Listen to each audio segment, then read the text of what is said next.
आणि आता एक महत्त्वाची अपडेट समोर येते प्रशांत कोरटकर प्रकरणासंदर्भातली। इतिहास अभ्यासक इंद्रजित सावंत यांनी प्रशांत कोरटकरला अब्रू नुकसानी संदर्भात नोटीस दिली आहे। इंद्रजित सावंत यांच्याबद्दल खोटी माहिती देत बदनामी केल्याचा दावा या नोटीसीतून करण्यात आला। कोरटकरने छत्रपती शिवरायांबाबत आक्षेपार्ह विधान केलं होतं। त्या प्रकरणी कोरटकरवर आधीच गुन्हा दाखल आहे। आता या नोटीसीनंतर कोरटकरच्या अडचणीमध्ये आणखी वाढ होण्याची शक्यता आहे।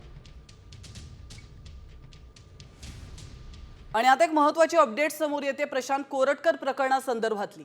इतिहास अभ्यासक इंद्रजित सावंत यांनी प्रशांत कोरटकरला अब्रू नुकसानी संदर्भात नोटीस दिली आहे। इंद्रजित सावंत यांच्याबद्दल खोटी माहिती देत बदनामी केल्याचा दावा या नोटीसीतून करण्यात आला।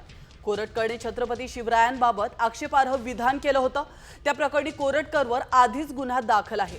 आता या नोटीसीनंतर कोरटकरच्या अडचणीमध्ये आणखी वाढ होण्याची शक्यता आहे।